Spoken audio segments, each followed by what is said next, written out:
Okay, so last time we had an introduction to the three jewels of refuge, or three rare sublime ones, as Lama Zopa Rinpoche would prefer to translate, so that it's actually showing the rarity and the preciousness of, is beyond this sort of worldly jewels, even skies of worldly jewels. So like that. So today we're focusing in particular on the Dharma jewel, because it said that, yes, the Buddha was a teacher, but it's actually the Dharma, the teachings that enable us. It's the most important to actually gain the realizations in our own mental continuum. As the Buddha said, I can't do it for you. So the Buddha can be an inspiration. He says, I can't wash away your negativities. I can't implant my realizations, but I can show you how to do that for yourself. Okay. We are recording. Yes, we are recording. It's Siri's a bit quiet today. It's Sunday. Yeah. Anyway, so looking at this, and I want to check, did people get the notes? Did I send it to you or not? You gave us printed copies. I've misplaced mine, but I wonder if you might have it email. Yeah, I can email to you, or just I think I had the intention of doing that, but yeah, I can't remember if I did. Okay, will do. Okay, so in terms of the Dharma, so the very first teaching that the Buddha gave, once having become enlightened, first of all, the Buddha did practices for 7 weeks around what we call today Mahabodhi Stupa, the honours, but at that Bodhi tree there. And so he did practices for 7 weeks, and then he started on his journey and encountered someone who looked at him and saw the glow, an amazing glow, meters of light and so forth. What are you? Are you a god? No. Are you an extraterrestrial being? No. Are you a human? No. What are you? I'm awake. I'm awake. So the idea of being fully awake to reality as it is. Of course, if that person had said, oh, show me how to do that, then he would have been the first student, but he went, okay, fully awake. And so the Buddha was requested by the Devas to give teachings. And so he was on the path of seeking. So he thought the 5 former disciples or co-seekers of truth that they together had spent those 6 years in austerities until the Buddha realized he wasn't going to get enlightened, he was going to get dead from starvation, and took sustenance, and then they thought he'd lost the plot and given up. And so he thought, I'll go and teach them. His own teachers had already passed away. And so, story goes that he met them then at Deer Park, and I think the deer were the first students as well. They didn't tell me how many deer there were. The deer, I don't know who they all became. I haven't seen that. But anyway, those 5, he was going towards them. They thought, oh, here comes, Gautama. We'll just ignore him because, he gave up. And then they saw as well this magnificence and that energy and that aura, and it was like they prostrated and please, whatever you've learned, teach us. And so they became the first students of the Buddha. And the very first teaching was this 4 noble truths, or ennobling.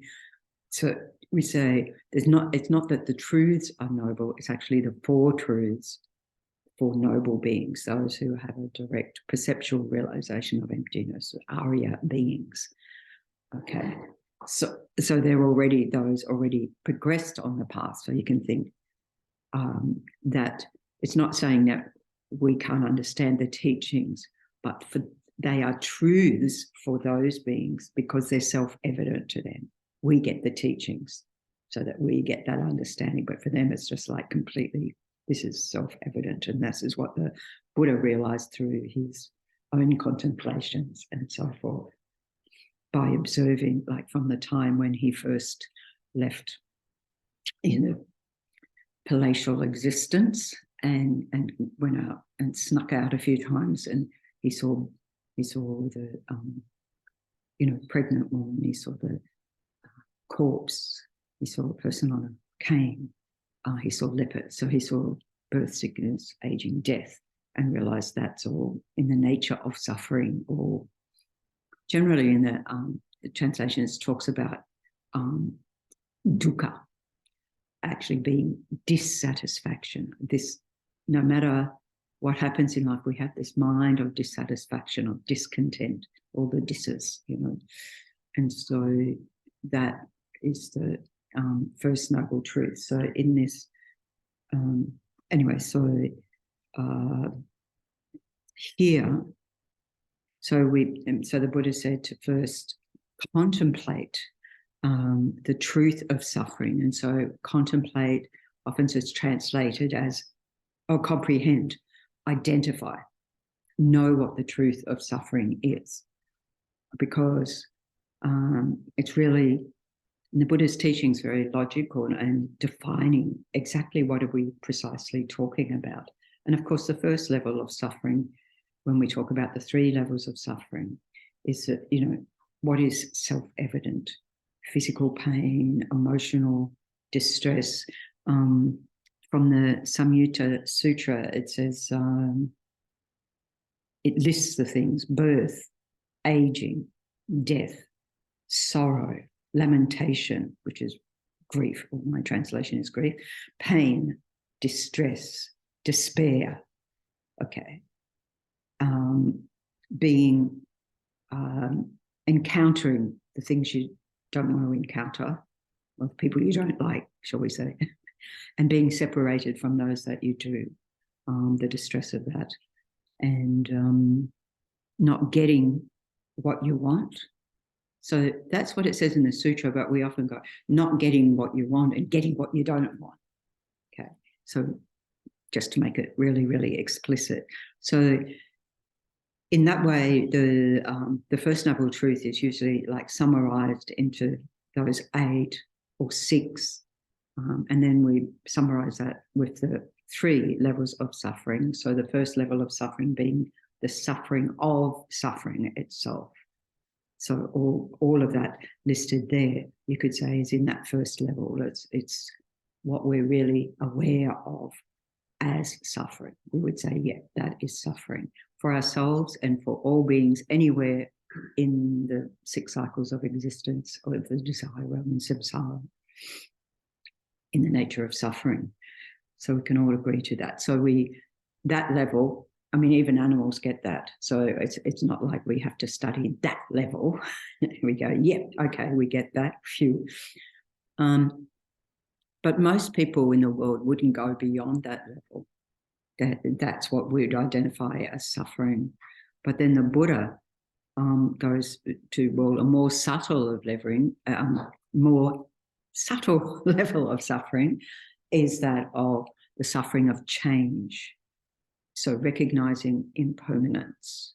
We'll come back to that because, yeah, we'll come back to that. But the suffering of impermanence, that things change.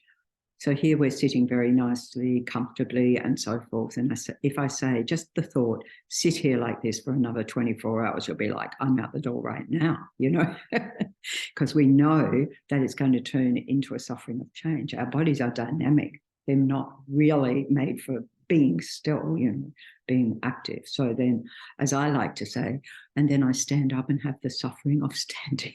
I enjoy the suffering of standing. So that's to remind me that standing it's a pleasurable experience if I, got to the point of aches and pains, but it's actually another form of suffering, because equally, if you were to stand there for long periods of time, it would be a suffering. Before very long, you'd probably fall over, collapse, So, so it can't become a suffering if it wasn't a suffering in the first place. But what it is it's a lesser suffering than the previous moment of suffering of sitting for 24 hours, right? So you go, isn't this? So it's like our pleasant experiences are in the context of unpleasant ones. So, or even neutral ones. This is something more. And then this becomes a basis in some instances, in a lot of instances of craving to have that delicious substance, craving for someone, something, cars, apartments, jobs, whatever. And that too is in the nature of suffering. Because, I had friends of mine who had the great job, well-paying jobs. They both had a couple, well-paying jobs. They had an apartment this was in Sydney, an apartment in the city. Actually, their dilemma was their great paying job. One of them said it was only 7 minutes walk from her place of work to home. And she said it was too quick a walk because it didn't have time to debrief from work to home. I don't know if she went around the block, but made it longer. Oh, what a suffering. As opposed to the hour and a half most people spend. Yeah, as opposed to, in Sydney, sitting in peak hour traffic day after day, or on trains. Anyway, so, and then they bought another unit in the block for the children, right? And they were still in too high a tax bracket. Oh, what a dilemma to have. And so they thought, oh, well, maybe we'll get a yacht. I mean, they didn't sail. They weren't sail. Maybe we'll get a yacht. Oh, what a dilemma to have. So, no matter whether you've got wealth or you haven't got wealth, they're still suffering.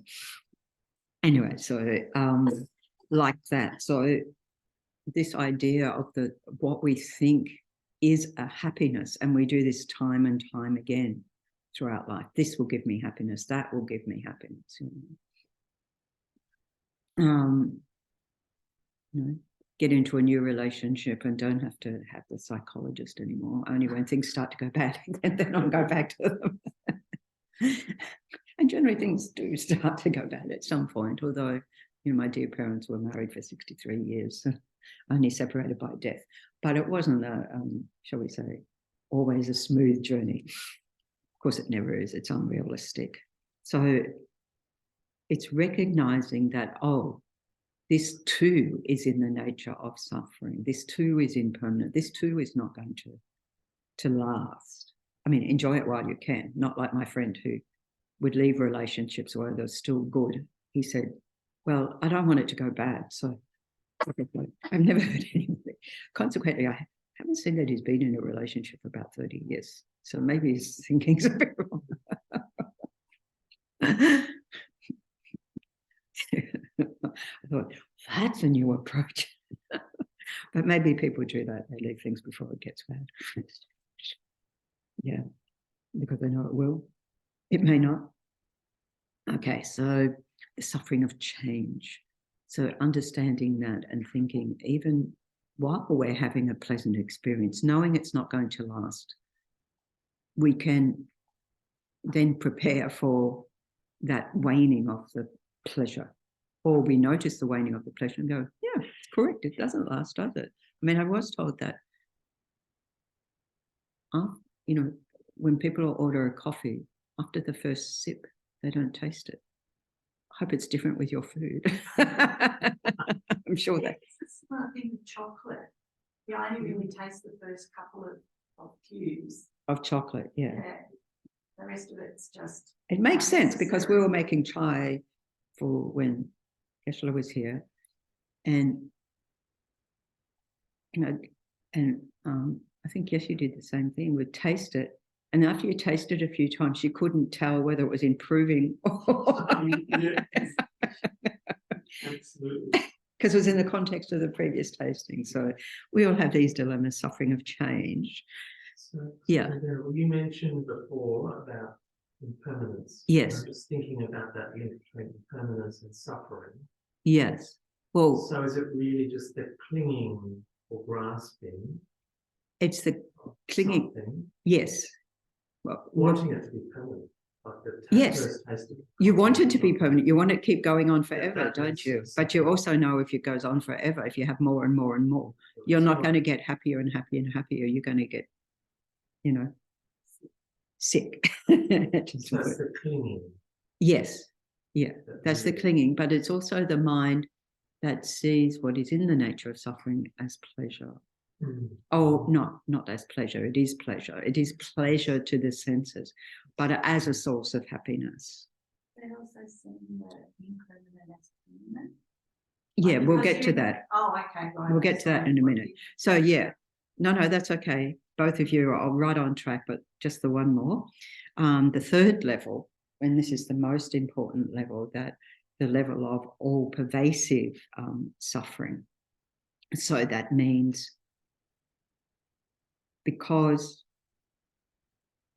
our existence is based on these 5 aggregates, you know, the body and feelings, which is all our sensations in the body, the all the mental factors, consciousness, discrimination gets singled out. And so these 5 aggregates are themselves, as we say, contaminated. We say they're contaminated. They're not pure aggregates. A Buddha has pure form and can take whatever form is needed. But ours are not as pure as we think it is, at least what the ads tell us. And so, where was I going? What was the point? They're contaminated. Their aggregates are contaminated. Therefore, it's in the nature of suffering. So in this third level, no matter where you are in samsara, it pervades all realms and it pervades our every existence, because we come into this world already with, you know, all our karmic imprints, all our deluded states of mind, which is then the causes of our suffering. So that's the second noble truth. So yeah, so that no matter where we are, whilst ever we're in samsara, whilst ever we have afflicted states of mind, and we know what that's like, the states of mind that disturb us, they're the negative states of mind. So we're going to suffer as a result of that. We'll suffer to different extents. And it said that the moments of pleasure or the moments of happiness, or what we call happiness, are actually blessings of the Buddha, which we can also say is a ripening of virtuous karma, our virtuous karma. So we can look at it in different ways. So coming back to the impermanence, so there's each of the 4 truths has 4 aspects. So the first one, what we've been discussing, is that things are impermanent. And this is against the distorted mind that grasps things as being permanent. You know, even we know it's impermanent intellectually, we still perceive and experience things as permanent, including ourselves. You know, we know intellectually death will come. We're not sure when, and we know that intellectually. But a lot of, I'd say, except for anyone who has a sort of sudden death, they haven't had time to think about it, but people who have prognosis of only so long, fear arises and shock arises, and people say, oh, they're dying, as if that was something new in the world, right? So we've had those discussions. So this is this grasping at things to be permanent. You know, I think when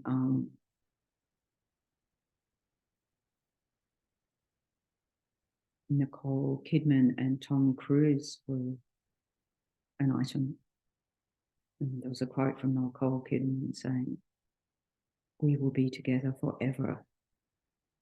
However, she did say, and if we're not, I'll be devastated. And she was for a period of time. But now she seems to be happily in a relationship. Life goes on. But that idea of, you know, this is going to last forever. And we make forever plans.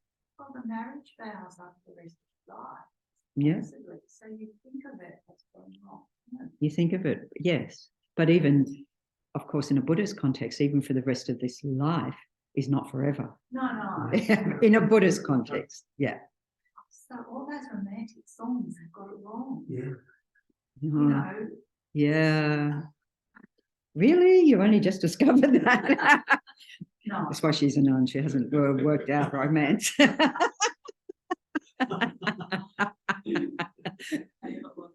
Okay. Over all of that. Good. Right. So we talk about the 16 aspects of the Four Noble Truths. So the first one of that is things are impermanent. So these are things for us to contemplate, and particularly looking at the aggregates in terms of our body and mind is impermanent, and it's constantly changing. I think we can get that. We get that with our body. We get that with our mind. I think that's not difficult. And they're in the nature of suffering because they're under the influence, as we were talking about, of the power of our karma and our delusions, and our clinging and being in existence that propels us into existence in the first place, holding on to that. And they're empty of independent existence. So my mother said I was fiercely independent at the age of 4. Well, I clearly wasn't. I had this deluded view that, I was independent. I don't think it was till I was a few years later when I packed my little bag with my doll and my hair ribbons, because I had long hair. And I was leaving home, and my mother, of course, just waited till I walked around the block. Independence didn't last long. So that sort of childish mind that says, yeah, I'm independent. We have like I was thinking of also when I was involved in the women's movement, and it was there were communities that were like going off the grid and being independent, or even now people like going off the electricity grid. I'm doing this, I'm doing that. Great. But you're still dependent on those solar panels. You're still dependent. You still got to eat. Yes. I read about a man and tried to make a sandwich himself. Tried to make a sandwich, so that meant he had to grow the wheat. Oh, I see what you mean. Yeah. Pigs for the ham. Oh. He had to churn the butter himself. Yeah. He had to bake the bread himself. Good. You said you're not so independent because you can't even make a sandwich yourself. Yeah.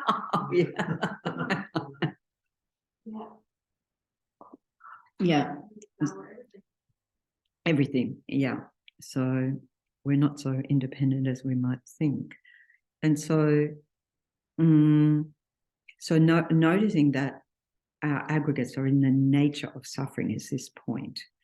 And this is counteracting a wrong view that our body, our mind, well, most people probably don't think about the mind, they think about the body, beautiful, is pure, right? As the ads will say, the beautiful body and this and that, only skin deep. Because if you took the skin off, you'd have another story underneath. It might be pure. You might be incredibly healthy, but the beauty is gone. The attraction's gone. Yeah. And then we just have to look at from whatever we eat and so forth. Even the most nutritious, healthy food comes out as caca. So it brings out all, allows all the impurities to come out of our body. So, yeah. Contemplations. And the third one is that what we were just talking about, being empty of having independent self-existence, a self-existent person, in other words. So I look here, I see a female form, I see a nun, and I go, Peka. This is Peka, right? There. And so that's my image of her there. But if Peka herself were to investigate, where is Peka in in the body, which bit of the body, all of the body, where is my sense of me that I cling to and grasp at? Where is that? Then we find, oh, it's not existent in here somewhere. I've investigated everywhere, can't find, it's not out there. So it's a mere label that we use so we can communicate, so we can communicate. Yeah. And then we make that again permanent. And then, when people say, oh, you've changed. Nobody said it to me recently, but they just say, oh, you've changed. And usually it means you've put on weight or you've lost weight. Yeah. It's usually on that level. Oh, people are more polite than to say, oh, maybe they're not. Oh, you look so old now. And then you realize, oh, if they look old, I must too. Yeah, not having seen family for 3 years and seeing them recently, it's like, oh. There's certainly a change. That has been going on all the time. We just haven't been aware of it. Yes, and they thought I looked a bit different or and seemed different. Yeah. So, and then the fourth one, the aggregates, this body-mind continuum, that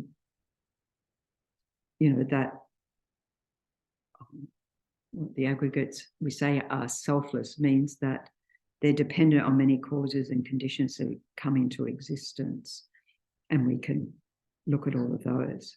So we grasp at this as having its own self. So again, not looking at cause and conditions. So these are the 4 contemplations in relation to the first noble truth, right? And so first of all, we're identifying the truth of suffering, and then we're dismantling any distorted views we may have around that. And that's the ideal. And then it says to abandon the origin of suffering. So to abandon here, even though like we say karma and delusions, we're really looking at abandoning the delusions, particularly the root ignorance, which is the foundation of us grasping at having a self or grasping at a existence. Okay, so working on abandoning that. And why I say we focus on the delusions, because we have our purification practices for past negative karma that we've accumulated, but until we get to the chip away at our sort of states of mind, particularly of desire, because that's what propels our existence, craving, grasping. But getting to the root ignorance, in other words, being more in sync with reality, until we cut that, we're still going to create more and more negative karma, because we just had veils over the mind that we don't always make the best decisions or have the best pure motivation, which is hard to do even when you have the purest of the pure. There's, we have to check our minds. Is there some self-grasping here? Is there some self-cherishing here? So we just work on that, not to judge, just to notice it and work on it. Okay, so that's the second. And so in relation to that, so it says that to abandon the origin, or we say causes of suffering. So here what we have to overcome is the idea that suffering is causeless. Like my friends, when I was in the Philippines some years ago, and there was landslides, there was some flooding going on, an earthquake, which we just had, but I slept through. You weren't the only one. Yeah, she said my door was rattling. I went, huh? Okay. Thanks for telling me. Anyway, big sleeping. So anyway, this woman said to me, what's God got against us? So the idea that God was imposing all of these atrocities, punishments. It was like, oh, that's not a very good image of God. I don't think it was caused by God. I think it was, yeah. So then, we look at the causes. So when we look at the causes even of our existence and look at the 12 links, and it's like, oh, there's many things that go into this, even you don't know what the 12 links are, but there's many causes that produce our existence, and therefore suffering.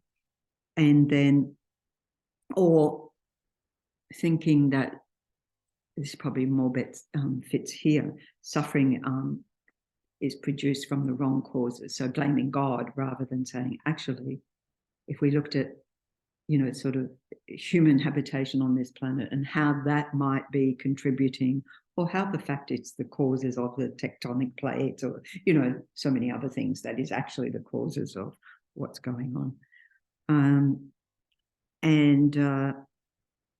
Or thinking there's just one cause. So that's very interesting, when they've been hunting for the cause of COVID. What's the one, like the one moment, as if it's a simplistic thing. Whereas what they're saying now is there'll be many more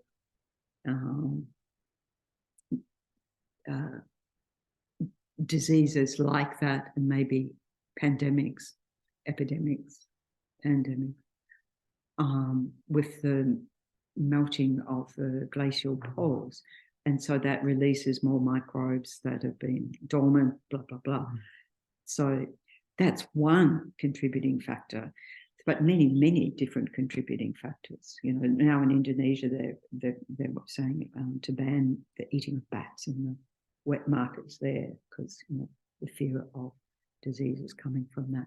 So there's so many different conditions that go into that, and they're looking for this. We just got to get that one, and what's it going to do? COVID's in the world. I mean, what's it going to do? How is it going to do anything? They know pretty much, how it's being caused, and it's just a matter, I just don't know why they want to spend so much time getting to the one source. I'm sure there's a reason to those epidemiologists, but yeah. Don't know. So we look at everything has, not only is it not causeless, but it has more than one cause. So we have to look at all that, and there can be the causes that propel us into existence, and there's the conditioning of where that existence is, what sort of family we're, what sort of environment, whether we're born in a war zone, which we can also say is part of our karmic experience, and so forth. It's so complex. That's why the Buddha said only a Buddha knows karma, because it's too complex for us to get all the entities. But yeah. And then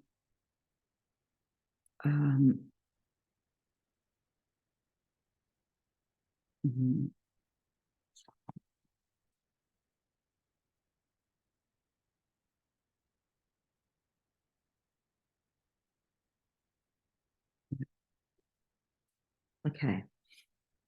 So abandon the origin of suffering. In other words, do our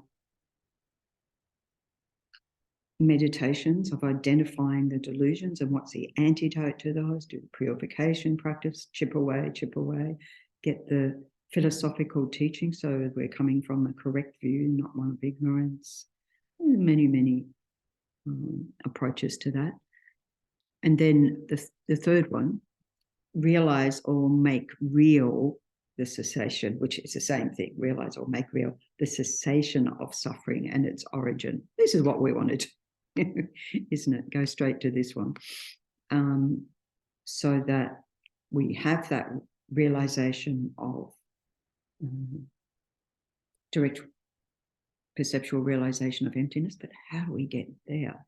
So then there's a couple of different presentations. This presentation here that we're going to look at is the presentation of the Eightfold Noble Path, which came along with the teachings on the Four Noble Truths. So that that is a teaching common to Theravada and Mahayana traditions. It's common, it's common teaching in a Mahayana tradition, and particularly in a Tibetan tradition. We'd also look at the Lam Rim and use that as, as we have talked about many times, that it's the path for one being from ordinary being to enlightenment.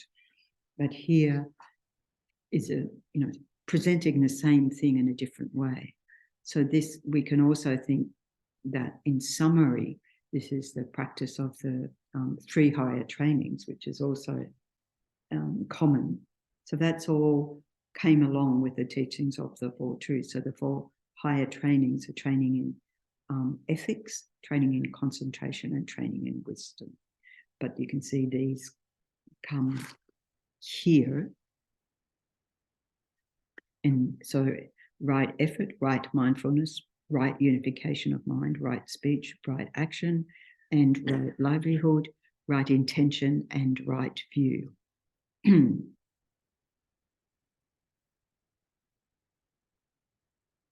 So often the right view is presented first. So here you can see there's an arrow from the right view going up, up, up, up, up.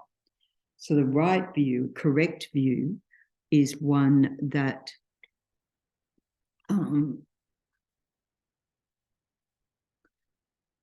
what we say is in sync with reality. The right view being that of the main one, the root one, of dependent origination, that the Buddha uniquely taught dependent origination, dependent arising, same thing, that everything is interdependent. So having that idea that nothing is causeless, it's understanding the causes and conditions, and that nothing is permanent, nothing is independent, nothing is unitary, so that everything, as we were having a discussion yesterday, that everything, there's no such partless thing, because this holding at a self or a soul, Atman, or there must be something there, is even if it's a tiny particle that's permanent, self-existent from its own side, independent. And this is in the lower schools of Buddhism, you also get that idea that, something there from its own side. And they express that differently. And the Buddha said, well, actually, no, because even the smallest particle, and this is quite phenomenal, really. This was centuries before Rutherford discovered the atom. And so the Buddha talked about atoms, and, and so even an atom now, it can be split into so many different little parts, and then you go searching for the part that can't be split, and it doesn't exist, right? There's no such existent. So as the Buddha taught, that everything down to the most minute is interdependent. Right. So that's the right view. But we can also say here is that it's also, we can take the right view as the basis of the 4 Noble Truths, a presentation on the 4 Noble Truths, and also in particular, a presentation on karma. So when you think about the presentation of karma, we have to accept the continuity of consciousness, so that, in that way, accept rebirth. So it's very difficult to accept karma without that, because it would be the karma of one life, and then what would be the consequence of that? Still the sun. Yeah, well, it's probably better than nothing. Because even if it's for this life, if that motivates you to be a good person in this life, great. So it's holding those basic tenets. Okay. And on the basis of that, cultivating a right intention. Now, of course, the right intention, we say right motivation, we correct our motivation. Right meaning it's in sync with reality. So all of these have got right this, right that it's in sync with reality, which is the correct view, right view. And then we've got, the right intention. Check up our motivation. What's my motivation for saying this? Before we say it, what's my motivation for doing this before we do? And we say we set our motivation. So at the beginning of the day, you know, the very simplest thing I can say is, may everything I think, do, and say benefit others, right? And then I have to reset that many times throughout the day when it sort of lapse into mindlessness. But it's training our mind in that right intention. Of course, you know,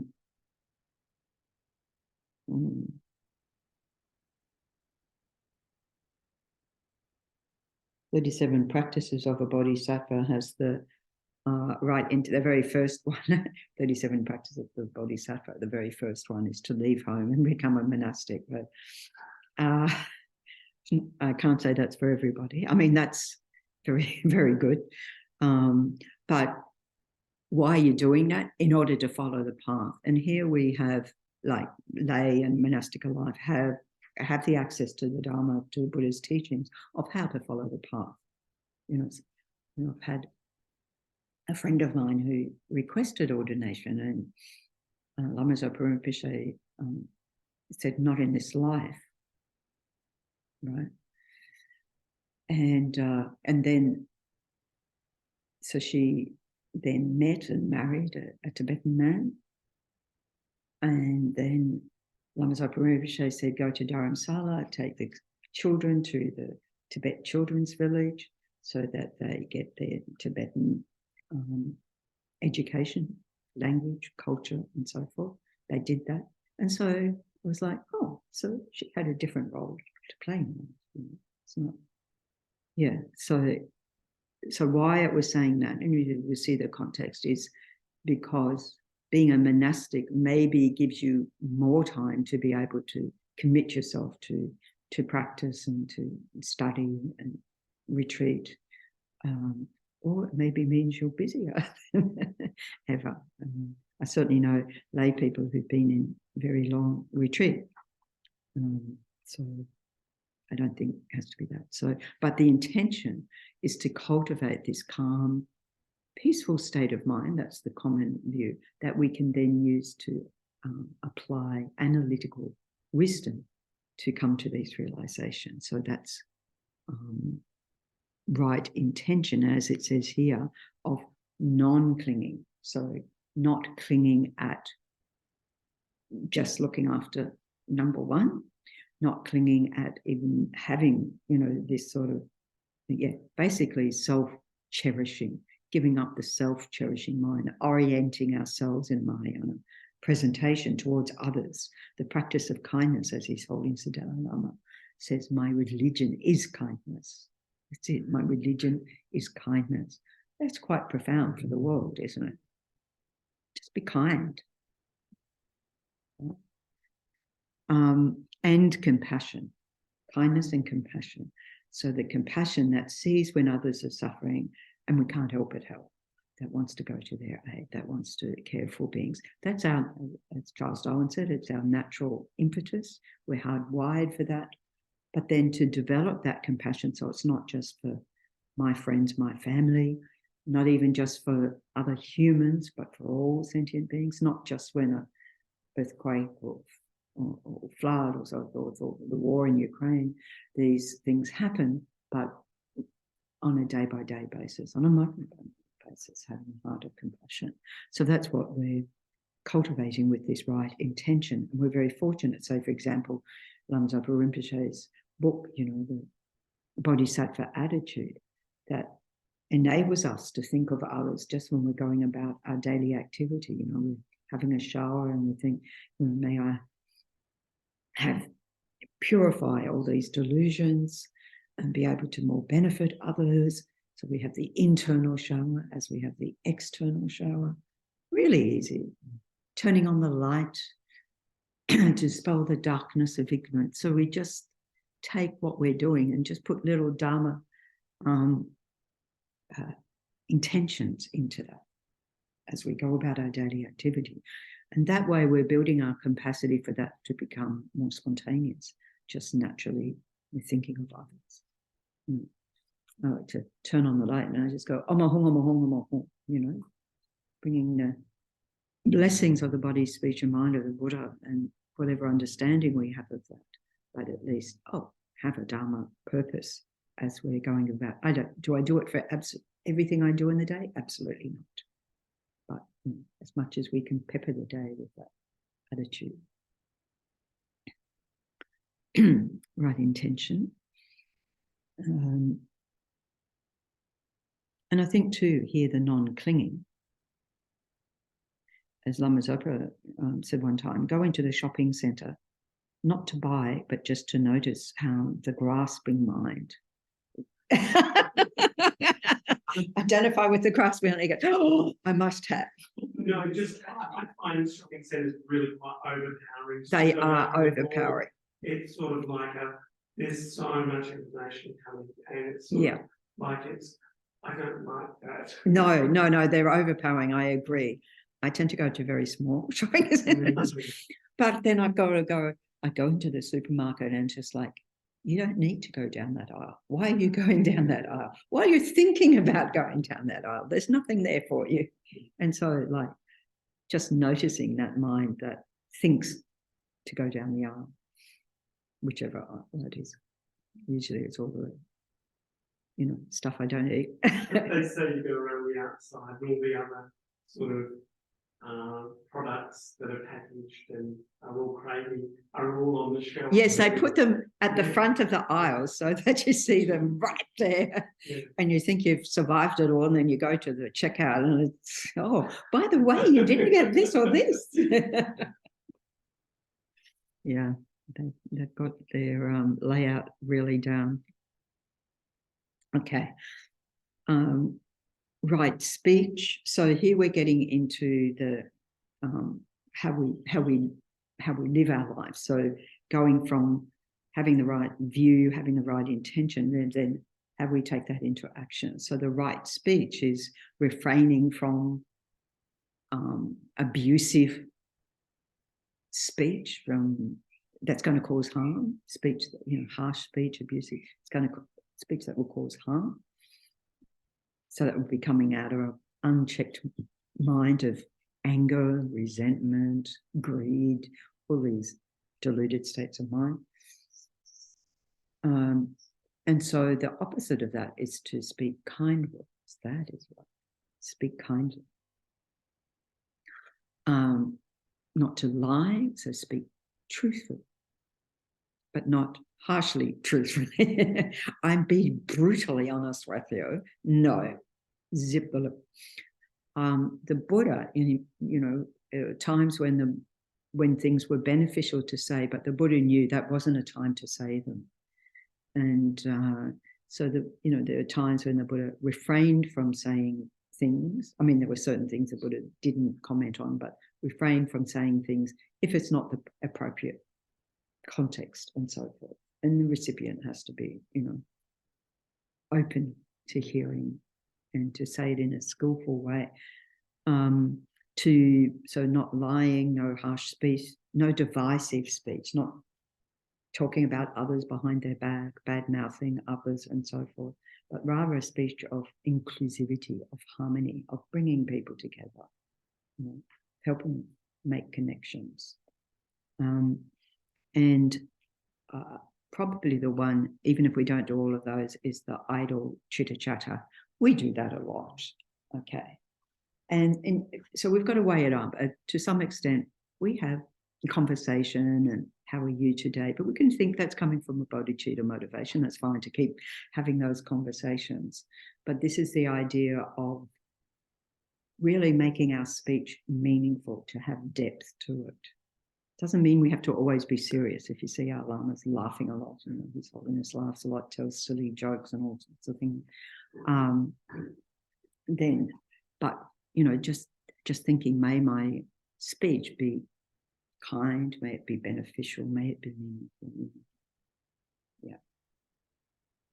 And then if everyone in the world did that, we'd have a much quieter world. Wouldn't we? But we are social beings. We want to connect. So that's part of actually not just saying, oh, well, I've got nothing to say, so I'm going to say nothing, that to connect with others, because it can then look like you're not interested, you're aloof, you're putting yourself up on a pedestal. You know, people react in all sorts of different ways, even though, you know, I have to say, you know, when we see the great yogis who practice in silence, cultivated silence, and then the power of their speech becoming, you know, so much greater. This is why, you know, the Dalai Lama can say the same thing that someone down the street said, but it has that power. It has that power of actually having that realization and having that, depth of understanding. So we really hold to it. And that way, if we practice like that, we develop the power of our speech. And then we have practices to develop the power of our speech as well. Okay. And right action. So we can say right action is based on ethical conduct of really, if we've got levels of vows, of maintaining the vows, that's a sort of right action. And then if we don't have those vows, it's at least no action that would do harm, right? So that, you know, with our body, to not do harm. So that for that we need more mindfulness, because I have to notice the ants. The ants are very busy at the moment. Thankfully, they've got their little anthills, so we can say, oh, avoid this patch, avoid that patch.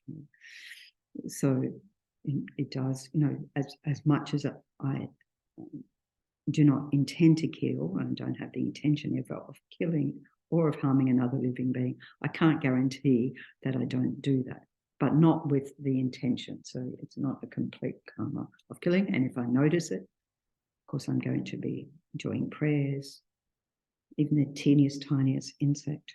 I usually think, oh, that's an insect and it's a crumb, but at least I check. At least I check. Because it might very well be an insect. Okay. So right action and right livelihood.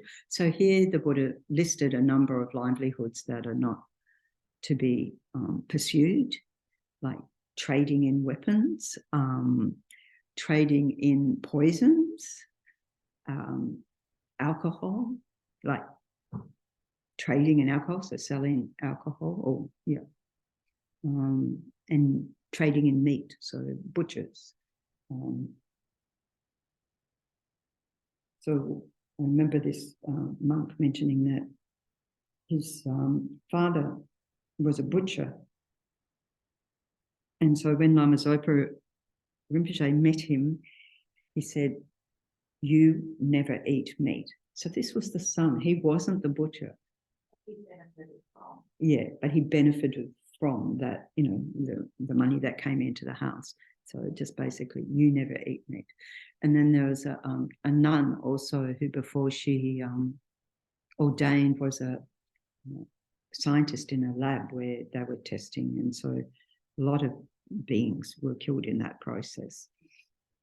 And so she was given this practice. I think it was 800,000. I was trying to remember this morning how many hundreds of thousands of water bowl offerings to do as a purification practice. So yeah, we can, you know, some people don't have a choice of their livelihood. So I was in a shopping centre one time when a Tibetan woman came up and we got chatting, and her job, this was to find, this was over East, her job was to find jobs for Tibetans, who newly arrived Tibetans. And she said she was finding jobs. This was in Sydney. We were having a conversation in Wagga, and I said, oh yeah, that's a great job. And she said, oh, Annie, I'm sorry to say they're working in the abattoirs, right? You know, so it's like jobs probably that other people don't want to do. Of course, those Tibetans turn up at the Dharma Centre. But, you know, to have that thing of this is your only option, not necessarily that they want to be in those jobs or stay in those jobs. So in that situation, we have all the mantras and prayers you can do for the animals and so forth. And I guess to do your best. And as Rinpoche says, Lama Zopa Rinpoche says that that animal then, or an animal that you eat, then you have a karmic responsibility to them to guide them to enlightenment, so that you have a karmic connection with them. I mean, it makes sense that any being that you would eat, you would have a karmic connection with, because you're really intimately related. Yeah. So, yeah. So they're the main ones. But on the other hand, we can look at what for me is a right livelihood. I feel very comfortable being a nun, being a Dharma teacher, immersing myself in the Dharma. Okay, not everyone can do that, but that having a livelihood that's going to be of benefit to as many beings as we can benefit. I think cooking's a very good one. Everybody likes to eat. And I was very fortunate because I was only 16 when I was at school, and I got a 2-week placement in a very hippie-orientated vegetarian cafe in Perth. Oh. And that brought my feeling of, and then there was also my grandmother cooking. But that gave me this idea that you can, coming from an Italian family, you can eat food, you can eat vegetables and you don't have to eat. And that was what propelled me on to going to catering school and then going, no, I'll cook it, but I'm not tasting it, which I'll mark down for, but find interesting. Yeah. And then progressing. Yeah, wonderful. Well, it's a great gift to the world. That's no hint, it's just saying, just an example of that it's benefiting others. Because we often think of, oh yes, doctors and vets and in that category, teachers and so forth. Yeah. So, yeah, right livelihood.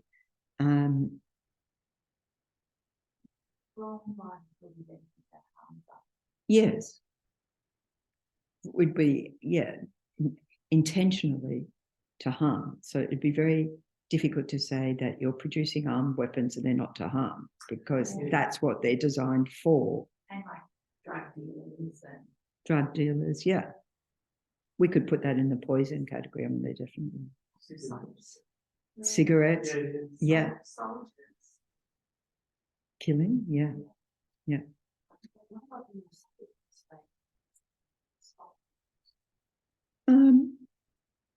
Well, it depends what the stockbrokers do with their wealth.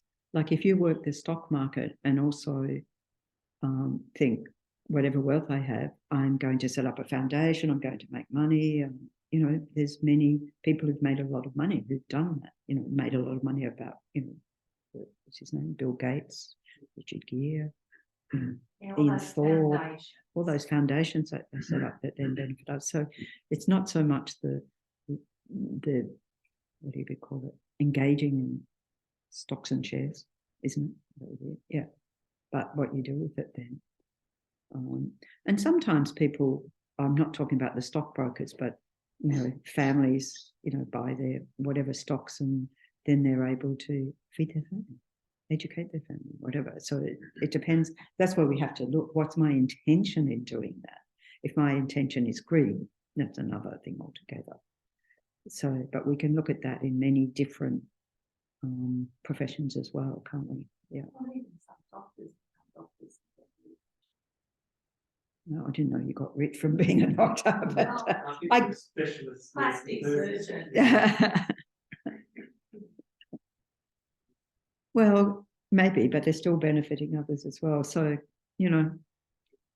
it's like, yeah, as I say, once we've encountered the Dharma, then we can enhance that intention, because we can come from a bodhicitta motivation and say, I'm doing this for the benefit of these beings, and rejoice when they recover from whatever surgery or everything.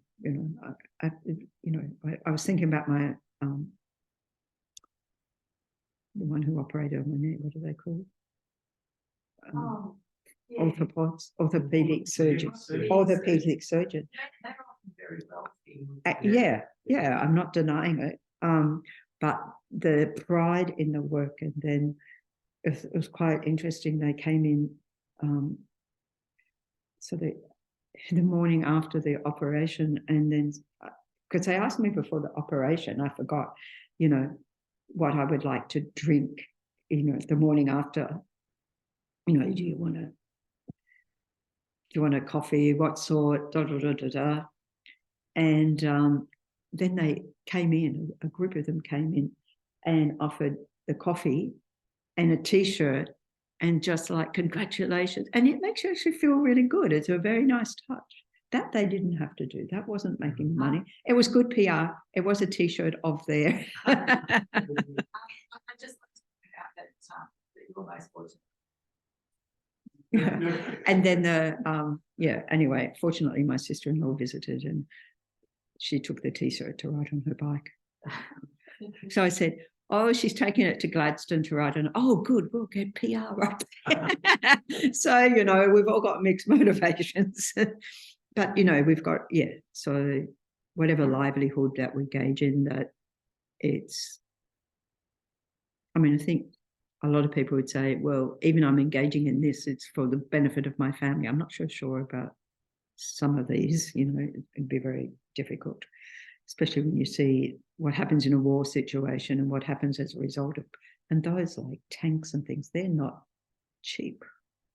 They're really, really expensive. Yeah. So I just have a question.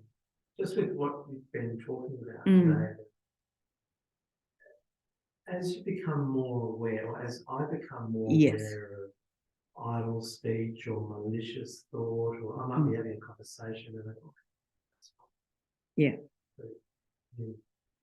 You catch yourself halfway through. Yes. Then it's how do you stop sort of beating yourself up? You catch yourself halfway through and you go, isn't that fantastic? Isn't that great? I noticed, yay. Right? Yeah. And that I can drop it. Learning. I can drop it. You know, sometimes, even now, I go to say something and then I don't say it. And, you know, then you've got to have, if the other person says, no, come on, what were you going to say? Not really important, not important, not important. You just got to insist it's not important. And it might not be something terribly nasty, but not necessary, shall we say. So, yeah, the first step is to notice, right? If you think that a lot of people in the world are going out and it all comes out and they don't notice, and then they post something on Facebook without thinking about it, or whichever other social media, and then they have to do the retract thing and back. Well, if there's someone in the media spotlight, you know, people lose their jobs over just they said something. So the fact that we can notice that arising in the mind and stop it is profound. So just delight that yay, good on me. It's like, say if you're learning to play a violin. Yeah. And then you get an off note. Yeah. And you go, oh, I'm getting so many off notes, you know, and then you beat yourself up about it. Well, it's about the. So how's your violin playing? I'm using it as a music. Because hopefully your violin teacher would also be saying, don't beat yourself up about it. We're all learning. It's just practice. So here we're practicing putting this, you know, into practice. And I mean, I remember a friend of mine one time, I can't remember what happened. We had an awkward interaction. He said, well, I'm just practicing this newly, like asserting himself or whatever. Okay, well, that's a way to go. Yes. I was thinking maybe a helpful analogy would be like that analogy of the river when you're learning to meditate. Like first you think, oh my goodness, so much is happening because you're working on it. And so maybe when you first start to work on speech, you might notice more. But then as you go along, there's not so much. So not so much to notice because you've got a hand. Yeah, so what we're wanting to do is both, you know, well, notice the our tendency towards divisive speech, harmful speech, abusive speech, whatever, and then first of all notice, and then we're wanting to remediate with the opposite, but also just in general think, how can my speech be more harmonious, more kind, more truthful? I mean, even the more truthful one is being more precise in our speech, and that helps our wisdom mind. Not to become very dry and academic, but just, you know. It's just a continuum. There were 100,000 people there, and you know there was probably 100, you know. And it's not that that's a big fat lie, because we understand. You mean there's a lot of people, I couldn't count them. Not literally there was 100,000 when there was 999 or something. yeah. So yeah, so we just notice, and yeah, we remediate, but rejoicing is very much part of it, part of our practice, because then it's an uplifting mind. It's not beating ourselves up, because if we keep beating ourselves up, we're just going to give ourselves more of a bad time.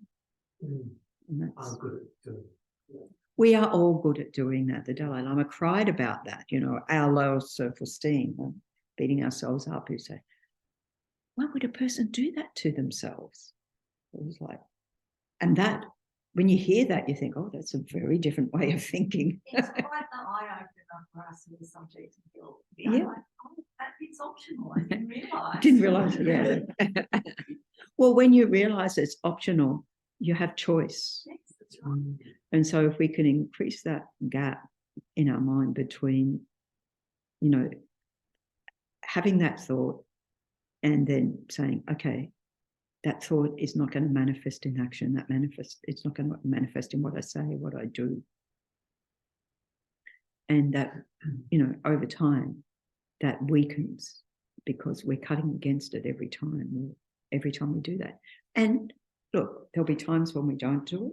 And then at the end of the day, we can reflect on, you know, anything that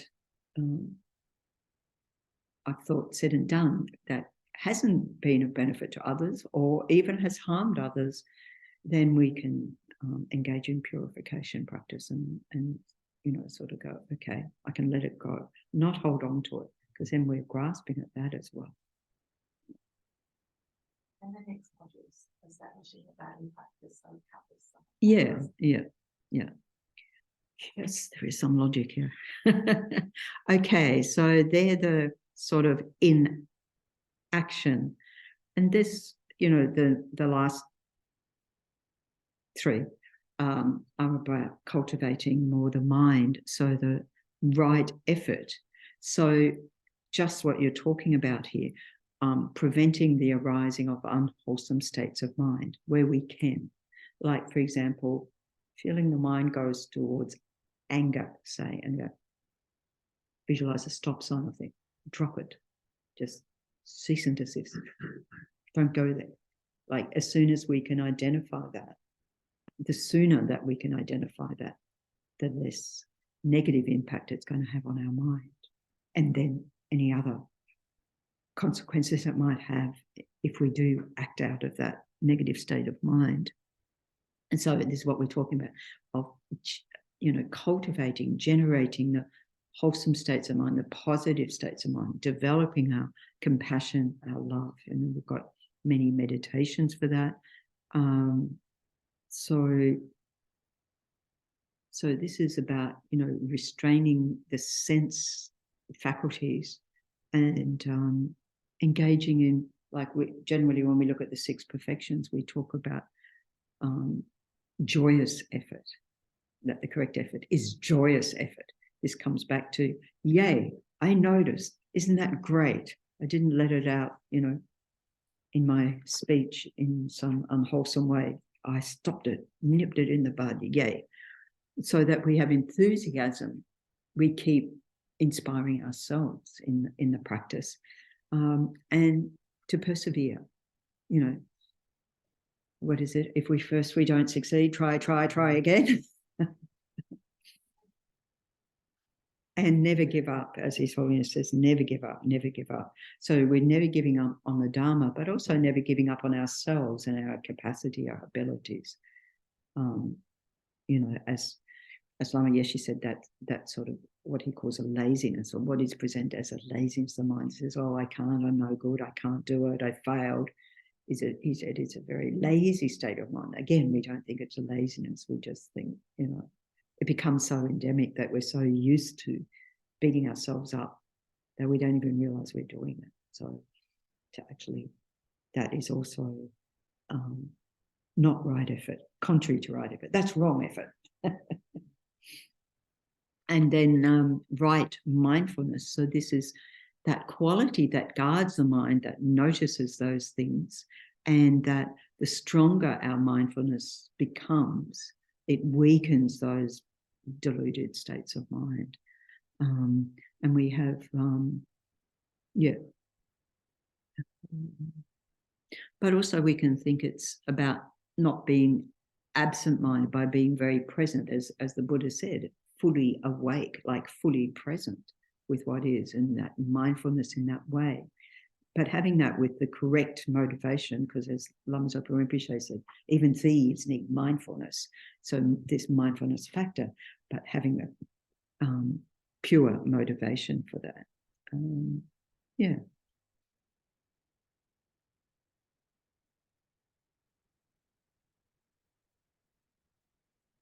then here it says in this translation, right unification of mind. So here normally we talk about the mind of concentration, or the gathering of the mind, which is why unification in terms of developing calm abiding meditation, shamatha, and developing different levels of concentration without squeezing the mind.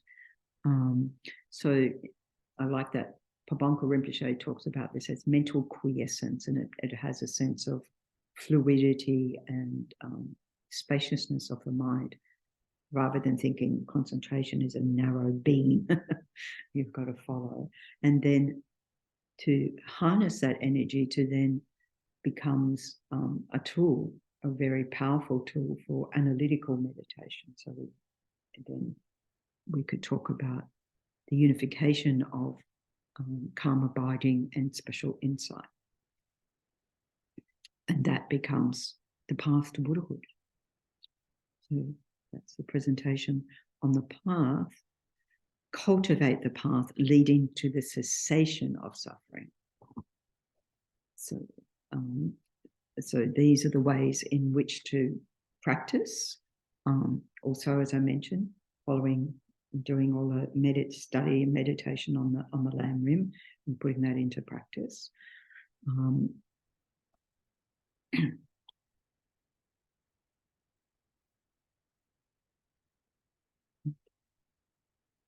All right, so there's a couple of questions here that this is all encompassing, unpacking what it is, the Dharma jewel, what is the Dharma jewel. So how then, in terms of the context of taking refuge, how do we develop confidence in the validity of the Buddha's teachings? How do we do that?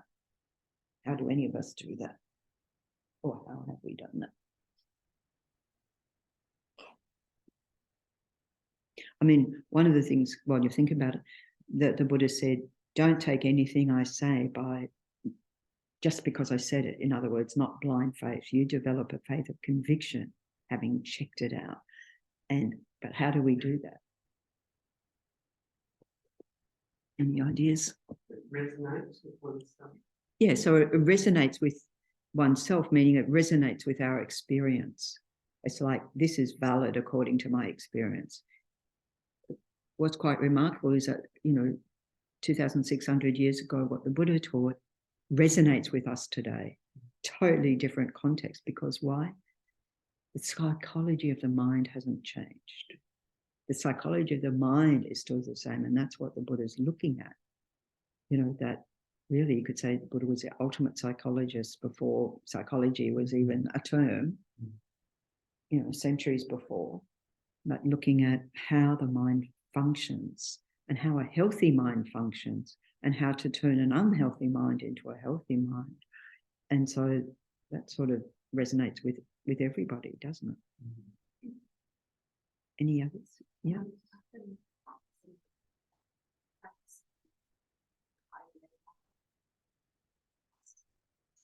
Yeah. this module. Don't take things which I've done in the past, like actually put anyway during practicing, especially when you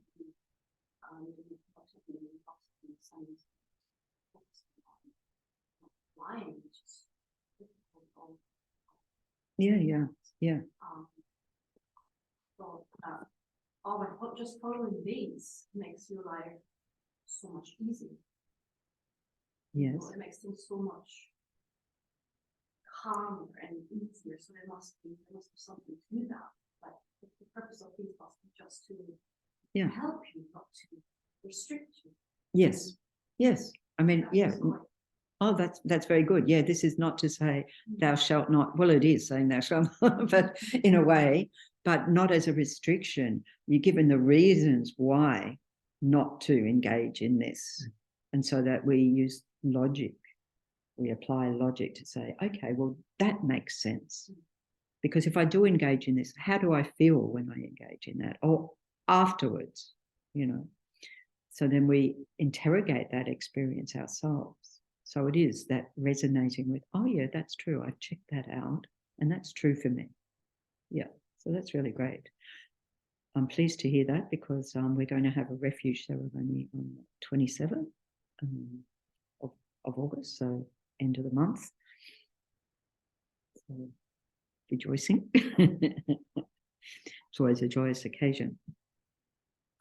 And it actually raises another point. It says when we take vows, we're works in progress. So, we take a vow and we vow to not intentionally engage in these activities. And so even taking, as you've been doing, even one of the vows, like contemplating that over time, say for a year or whatever, and then we get to deeper levels of that and deeper levels of understanding of that. So it's not like, okay, now I've done that fits over, No, because then we get to more and more subtle levels of unpacking that, And I was given that instruction before I ordained, or not as an instruction, but a suggestion. I took on all suggestions that were wholesome suggestions. I think they all were. And it was just like, just take one vow and contemplate that over and over and over. And it's quite profound. You do that for a year and you're just like, oh, I never thought of this or this or this or this, this or this or this. So it's really, really wonderful thing to do. That's really experiential. Experiential, yeah. It has to be. You can't read. Well, you can read like hear. Yes. To really like what concept resonate. Yeah. It has to be through your own experience. Your own experience. So first of all, we hear. And then, I mean, sometimes it happens straight away. It's just like, oh yeah, me too. But then we let that sit with us. We think about it, like meditate on that. And it's like, oh yeah, this is true for me. Because if it's not true for us, we would be looking for something else. That would be. So yeah. Okay.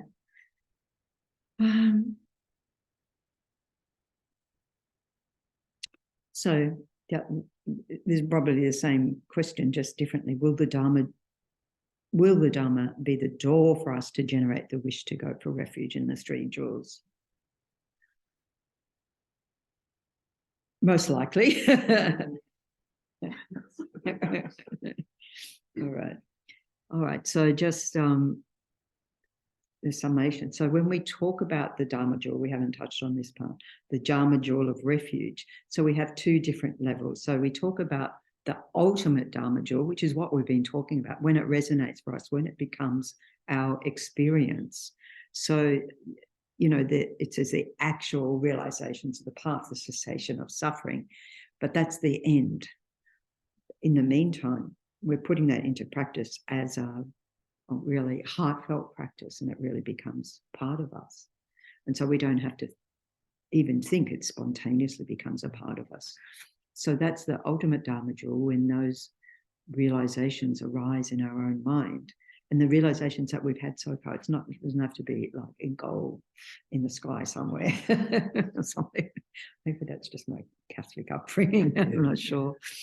But the conventional Dharma jewel is, is the scriptural text, getting, as we're doing, getting an understanding of the Buddha's teachings, the teachings of all the holy masters, Lama Tsongkhapa, and all the historical great scholars coming down from the Buddha, all those who've gained the realizations in their mind, His Holiness the Dalai Lama and so forth. And, what a wonderful gift that we have to be able to get all of those, all the sort of different media that preserve the teaching. So that's really, especially the teachings on emptiness, about,